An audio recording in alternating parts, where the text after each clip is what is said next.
What's going on, guys? So let's talk about 5 myths about joining the military.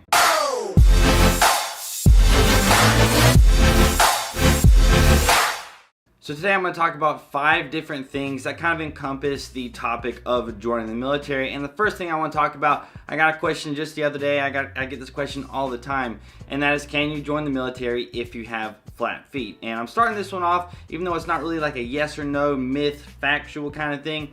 It's kind of a myth because people think there's, bottom line, if you have flat feet, you're not going to be able to join the military, and that's just not true.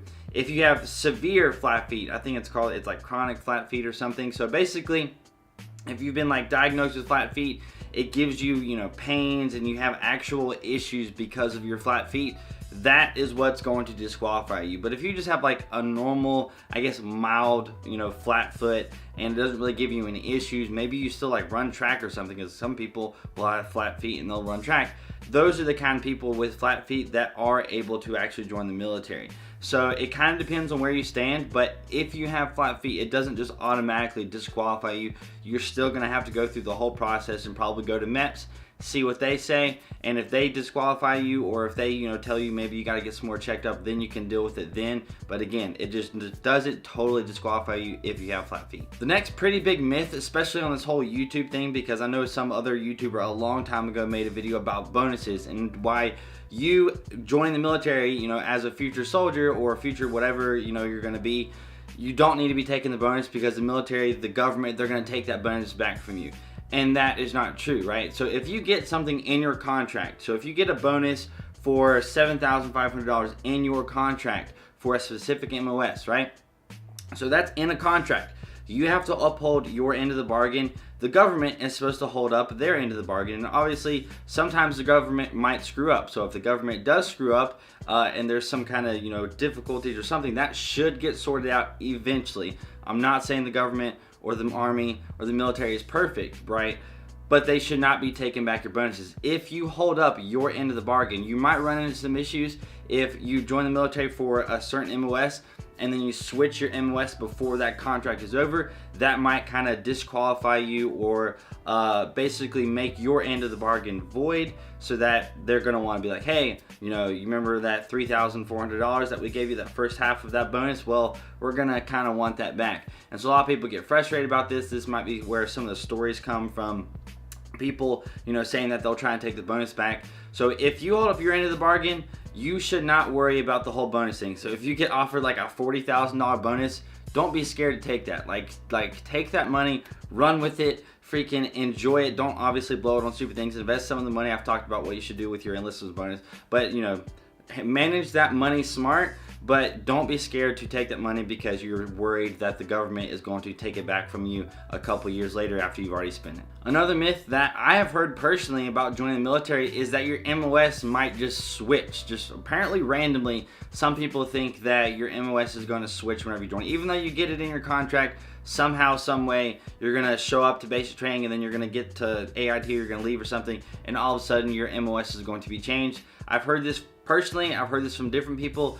Don't worry about it. This is not going to happen again. You got to keep in mind the whole contract thing. There's a reason why when people are telling you or giving you advice on joining the military, when you go and you talk to a recruiter, make sure you get it on your contract, because that contract is literally, like I've said again earlier in this video, it's a contract. It is a agreement between you and the government on what's going to happen with your military enlistment. What MOS you're going to have. Are you going to get a bonus? Are you going to get this for the GI Bill? Are you going to get a kicker for your GI Bill? Are you going to go to airborne school, or whatever the heck else it is? That should be in your contract, and whatever is on that contract should not change. So here's a pretty common myth that I think honestly a lot of you guys think, because I think a lot of you actually know that or think that about me, and that is recruiters know everything, and that they know everything about every MOS. And there's a lot of new recruits. Whenever people are going talking to a recruiter, they're asking about all these different MOSs, and maybe the recruiter is acting like they know what they're talking about. They're acting like, oh yes, I know everything about this MOS, when in reality they don't, right?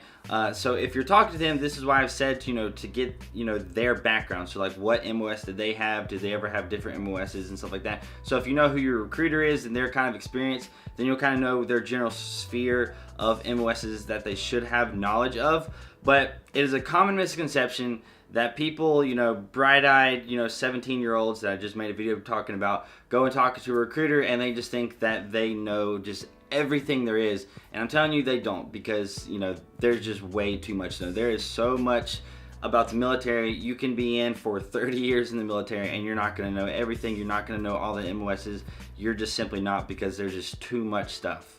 With that being said, my next myth is that you have to stay with your recruiter that you talk to the first time.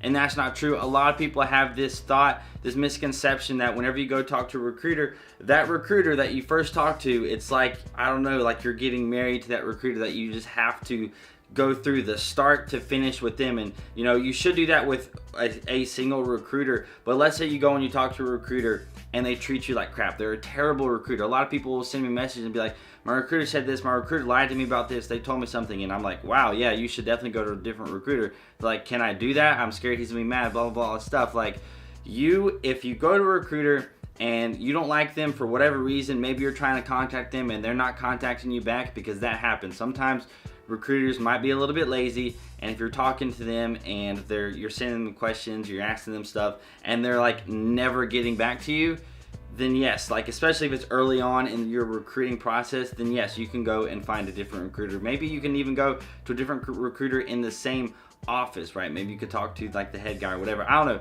Some way or another, hopefully there's a recruiting station near that one. You can actually go talk to a different recruiter. So that's all I got for you guys today. I hope you guys enjoyed this video. If you did, hit that like button. That would be awesome. If you want to stick around some more videos, hit the subscribe button. That'll be even better. And right next to that subscribe button is a notification bell button. And if you want to hit that, it would make my day. That is freaking amazing. If you're not following me on Instagram and Snapchat, the links are right here. I hope I'm pointing at that correctly. But yeah, so I hope you have an amazing day, and I will see you later.